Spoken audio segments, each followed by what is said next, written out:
Students, how's everyone? So today we will discuss the human male reproductive system.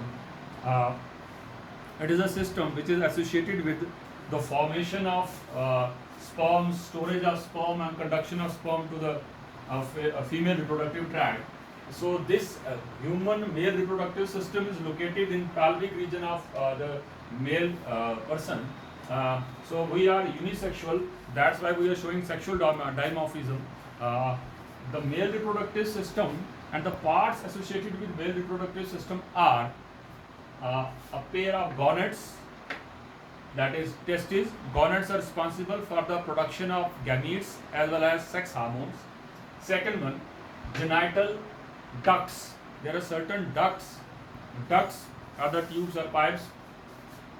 That is tubuli recti, rete testis, vasa efferentia, epididymis, vas deferens, ejaculatory tract, and urethra. Okay. And the next structure associated with this male reproductive system is accessory glands. Glands are organs or tissue which secrete some sort of secretion. That is seminal vesicle, prostate gland, Cowper's glands, or bulbourethral gland. And the fourth component, that is supporting structure, that is external genital organs associated with the male reproductive system, are scrotum and penis. If we go through the diagram, we will see the different parts of male reproductive system. So this one is the penis, which is known as the urogenital organ. This structure is not only associated with the male reproductive system, it is also associated with the excretory system, because this structure is responsible for the conduction of urine too. And here are the testes. Within the testes, these ducts will present, that is tubuli recti, testi, rete testi, etc. And above the these testes are the epididymis, and from this a tube originates, which is known as the vasa deferentia, and this structure is the urinary bladder. Okay, this one is the prostate gland, this one is the ejaculatory duct. Okay, so these are the structures. Here is the Cowper's glands. Okay, seminal vesicles are on the other side. So these are the structures. And scrotum, this one is the scrotum, the outer covering scrotum. So these all structures are related to the human male reproductive system. So now we will discuss the first structure, that is the scrotum. What is scrotum? Scrotum is a pouch of pigmented skin located extra abdominal in between two thighs in pelvic region, and is also associated with the root of penis. अगर हम diagrammatically कहीं बात करें तो मान लीजिए ये two legs का स्ट्रक्चर है, यहां वो जो पाउच लाइक स्ट्रक्चर है, that is this is scrotum. Scrotum को अगर हम और देखें तो कुछ इस तरह से स्ट्रक्चर रहेगा. स्क्रोटम, ये स्क्रोटम क्या है? इसी स्क्रोटम के बीच में टेस्टिकल्स का लोकेशन होएगा भाई. ठीक है, अगर हम बाहर से, क्यों पढ़ा रहा हूं, ये बहुत इंपॉर्टेंट रोल प्ले कर रहा है, इसलिए बात कर रहे हैं. अगर हम बाहर से अंदर की तरफ बात करें तो बाहर से एक्सटर्नली मॉर्फोलॉजिकली हम कहीं देखें इसको, तो यहां पे एक पार्टीशन बाहर की तरफ से कह रहा हूं, अंदर नहीं, अभी इंटरनली नहीं, हिस्टोलॉजिकली नहीं बात कर रहा हूं. इस तरह से एक लाइन नजर आएगी, इसको हम बोलते हैं रफे. ये दोनों सेक्शन जो आपस में जुड़ी हुई हैं, ये रफे बाहर से नजर आते हैं. अगर हम इसको कहीं प्रोजेक्टर पे देखें, प्रोजेक्शन में भी देखें, तो ये देख पाएंगे आप. ये देखिए, ये रहे स्क्रोटम और ये रही बीच में लाइनिंग जिसने जोड़ के रखा है. ये एक्सटर्नल स्ट्रक्चर है, इंटरनल मत जाइएगा. जब हम इसके इंटरनल स्ट्रक्चर में आ रहे हैं तो इंटरनल स्ट्रक्चर में अंदर इसके डिफरेंट लेयर्स हैं. आगे डिस्कस करेंगे हम वो लेयर्स क्या हैं, क्या काम करती हैं. ठीक है, अंदर क्या है वो बाद में बात करते हैं. यहां से फिर शुरू कर लें. रफे जो हैं वो एक्सटर्नली शो करते हैं क्या, that is the partition between two sexes, in two sexes के बीच में जो है हमको क्या नजर आते हैं, टेस्टिकल्स नजर आते हैं। अगर हम बाहर से अंदर की तरफ बात करें, ये रहा डायग्राम के हिसाब से अगर हम इसको कहीं देखें तो ये रहा बाहर स्क्रॉटम, ये देखिए ये सेक्शन नीचे स्क्रॉटम का आया हुआ है। बाहर से अंदर की तरफ बात करें, स्क्रॉटम में क्या क्या है और ये क्या काम, क्या रोल प्ले करता है। स्क्रॉटम में बाहर हमने कह दिया ये पिगमेंटेड स्किन है, ठीक है। इस स्किन के बाद नेक्स्ट स्टेज इसमें आ जाती है क्या, डार्टस मसल्स की, डार्टस मसल्स, ओके। इसके बाद आ जाता है एक्सटर्नल फैशिया, फिर आ जाता है क्रीमास्टर मसल का लेयर। ये क्यों पढ़ा रहा हूं, इनका पर्टिकुलर फंक्शन है इसलिए हमने इसको एनाटॉमिकली देखने की कोशिश करी है। तो एक्सटर्नल फेशिया था एंड देन इंटरनल फेशिया, ये इतना रोल नहीं प्ले कर रहे हैं, कहीं जो चीज मैं पढ़ाना चाह रहा हूं वो इंपॉर्टेंट है। ट्यूनिका वेजिनालिस, ये लेयर हैं। इनमें से हम बात करें अंदर की तरफ जो जा रही थी, एक वीडियो में और देख लेते हैं। ये देखिए, अगर आप देख पा रहे हो, ये बाहर सबसे बाहर की लेयर जो है दिस इज स्किन, ये बाहर, ठीक है। उसके बाद अंदर जो है मैं बात कर रहा था, ये रहे डार्टस मसल्स, ये इंपॉर्टेंट है, मैं बताऊंगा अभी क्या काम करते हैं। इन्हीं दो को हमने पढ़ना है जो इंपॉर्टेंट है। ये उसके अंदर ये एक्सटर्नल स्पर्मेटिक फैशिया जो मैं बात कर रहा था, ये देखिए बाहर तक ये रहा स्किन, ये रहा क्रीमास्टर मसल्स, और इस व्हाइट लाइन में जाके जो है एक्सटर्नल स्पर्मेटिक फैशिया, उससे अंदर जाएंगे तो ये रेड वाला अगेन जो है, ये रेड वाला बाहर डार्टस मसल था, अंदर जो है वो क्रीमास्टर मसल्स हैं। उसके अंदर अगर हम बात करते हैं तो इंटरनल फैशिया, उसके बाद ट्यूनिका वेजिनालिस, ये रहा जो अंदर जाके फर्दर टेस्टिस को भी कवर करता है। ये टेस्टिकल्स और एपिडिडाइमस वासा फ्रेंशिया वगैरह, इसको बाद में देखते हैं। तो ये मैं यहाँ बात करता चलूं, इंपॉर्टेंट बात जो है, ये दो मसल्स बहुत इंपॉर्टेंट रोल प्ले कर रहे हैं, क्या, क्रीमास्टर मसल्स एंड डार्टस मसल्स। ये दोनों के दोनों अगर मैं कहूं तो ये दोनों स्मूथ मसल्स हैं, ये हमारी विल पावर में नहीं है इनको कंट्रोल करना। डार्टस मसल्स क्या करते हैं, ये जो मसल्स हैं, जब ये मसल्स कॉन्ट्रैक्शन करेंगे तो ये क्या करेंगे, जो टेस्टिकल्स हैं उन टेस्टिकल्स को नियर द बॉडी लेके जाएंगे। क्यों लेके जाएंगे नियर द बॉडी, कब लेके जाएंगे, जब टेम्परेचर लो होगा, ठीक है। उस टाइम बॉडी से हीट गेन करने के लिए ये टेस्टिकल नीचे से ऊपर जाके यहां अटैच हो जाएंगे टू एब्जॉर्ब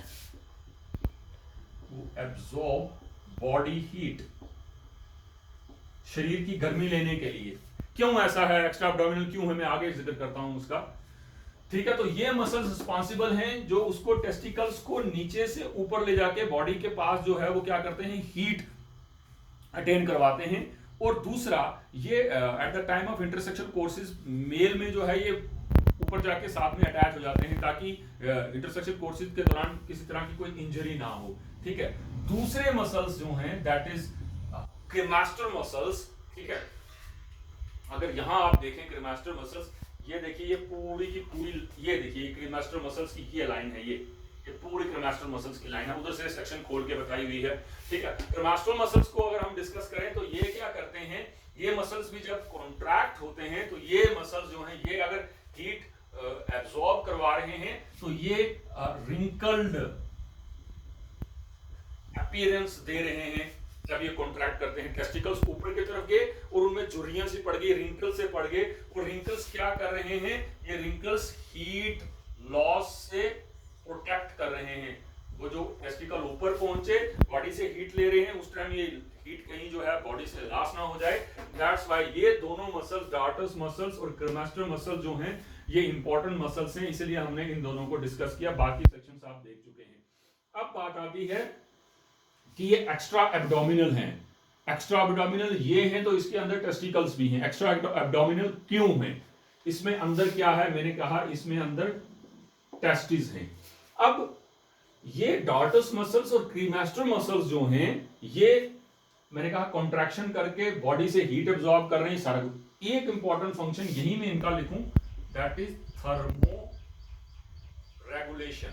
यही टेस्टिकल्स को ऊपर लेके जाना, और इसके अपोजिट जब कहीं मौसम गर्म होगा या हीट होगी, बाहर मौसम गर्म है, तो ये उनको जो है वापस रिलैक्स कर देते हैं, नीचे की तरफ जो है फ्री कर देते हैं। तो जैसे वापस कहीं ठंड होगी तो ये वापस सिकुड़ जाएंगे ऊपर। थर्मोरेगुलेशन में हेल्प करते हैं, क्योंकि टेस्टिस में अंदर बनते हैं स्पर्म, जिसको हम बोलते हैं स्पर्मेटोजेनेसिस। तो स्पर्मेटोजेनेसिस की सिंथेसिस के लिए हमारा नॉर्मल बॉडी टेम्परेचर जो है 98.4 फ़ारेनहाइट है भाई, ठीक है। 37 डिग्री सेंटीग्रेड हमारा बॉडी का टेम्परेचर है। टेस्टिस में स्पर्म्स के बनने के लिए 2 से 3 डिग्री जो है टेम्परेचर बॉडी का कम होना चाहिए। दैट्स वाई टेस्टिस जो है वो स्क्रोटम में है और बॉडी के बाहर हैं, जिनको हम एक्स्ट्रा एब्डोमिनल कह रहे हैं। तो 2 to 3 डिग्री जो है कम टेम्परेचर है, वो जो है एक्स्ट्रा एब्डोमिनल होने की वजह से है। तो मैं कह रहा था ये थर्मो रेगुलेशन में हेल्प करते हैं, प्रोटेक्शन में हेल्प करते हैं, थर्मो रेगुलेशन में हेल्प करते हैं। इसके बाद यहां मैंने बात लिखी थी ऊपर एक्स्ट्रा एब्डोमिनल। अब अभी हमारे आगे मैं टेस्टिस डिस्कस नहीं कर रहा हूं, सिर्फ मैं बता रहा हूं टेस्टिस एक्स्ट्रा एब्डोमिनल क्यों है हम लोगों में। टेस्टिस एक्स्ट्रा एब्डोमिनल इसलिए हैं कि अगर तो ये बॉडी के अंदर रहते, जिसको हमने कहा एक्स्ट्रा एब्डोमिनल, बॉडी से बाहर, ठीक है। दूसरा, हम नहीं अपनी बात नहीं कर रहा, कई और एनिमल्स में ये इंट्रा एब्डोमिनल होते हैं, इंट्रा एब्डोमिनल, और कुछ में इंट्रा और एक्स्ट्रा दोनों होते हैं। बात को समझना, अगर हम ये टेस्टिकल्स की बात कर रहे थे, इसमें थर्मोरेगुलेशन के बाद एक्स्ट्रा एब्डोमिनल पेट से बाहर क्यों आए, क्योंकि ये पेट के अंदर रहते थे 37 डिग्री सेंटीग्रेड में जो है गैमेटोजेनेसिस का प्रोसेस रन नहीं हो पाता था, नहीं गैमीट्स नहीं बनते, ठीक है। एक्स्ट्रा एब्डोमिनल इसलिए हुआ, कब एक्स्ट्रा एब्डोमिनल हुआ, कहता है 7th वीक, जब फीटस मेल बेबी मदर के होम में है 7वें महीने में, उसमें ये टेस्टिस की जो है वो फॉर्मेशन हो जाती है, ठीक है। टेस्टिकल्स बन जाते हैं और 7th मंथ में वो डिसेंड होते हैं, कहां से, एब्डोमिनल रीजन से, किडनी के नीचे लोकेट करते हैं, वहां से ये डिसेंड होते हैं और आ जाते हैं कहां, इन पाउचेस के बीच में, जिसको हम स्क्रोटम कह रहे हैं। 7th मंथ में डिसेंड होते हैं, ठीक है। कुछ लोगों में ऐसा, कुछ बच्चों में ऐसा नहीं होता, उनमें ये टेस्टिकल्स नीचे नहीं आते हैं, एक्स्ट्रा एब्डोमिनल नहीं होते हैं, पेट में रह जाते हैं। लॉन्ग टर्म तक अगर हम उसको देखें तो विद इन 2, 3, 4, 5, 6 मंथ्स में ये आ जाते हैं, या अगर बड़े टाइम पीरियड तक ना आए तो फिर जो है तो वेट किया जाता है कि ये आ जाए, नहीं तो जो है उसको मेडिकली देखा जाता है। तो वो कंडीशन जहां पे टेस्टिकल्स अगर नीचे नहीं आए तो हम उस स्टेट को कहते हैं क्रिप्टोचाइडिज्म, CRYPTORCHIDISM। ये वो स्टेट है जब टेस्टिकल्स जो हैं वो नीचे नहीं आए। इसी के साथ एसोसिएटेड एक और टर्म है मोनोटाइडिज्म, जहां सिर्फ सिंगल टेस्टिस नीचे आए, एक टेस्टिस नीचे आए, दूसरा नहीं आ रहा है, ठीक है, एक राइट आ गया, लेफ्ट नहीं आ रहा है, ठीक है। तो ये हो गया क्या, मोनोचाइडिज्म। कईयों में क्या होता है, टेस्टिकल्स है ही नहीं, ना एब्डोमेन में है ना नीचे है कहीं, वो कंडीशन कहलाती है एनोरकाइडिज्म, ठीक है। तो ये था क्रिप्टोटाइडिज्म, जब टेस्टिकल्स नीचे ना आए, ठीक है। मोनोटाइडिज्म हो गया जब एक टेस्टिकल आए, इसमें दोनों एब्सेंट हो ही ना, ठीक है। ये कंडीशन ये आ गई। अब मैं बोल रहा था ये तो हो गए हमारे केस में एक्स्ट्रा एब्डोमिनल, क्या टेस्टिकल किसी के पेट में भी हैं, कहता है हाँ, उनको हम कहते हैं इंट्रा एब्डोमिनल। जैसे एलिफेंट हो गया,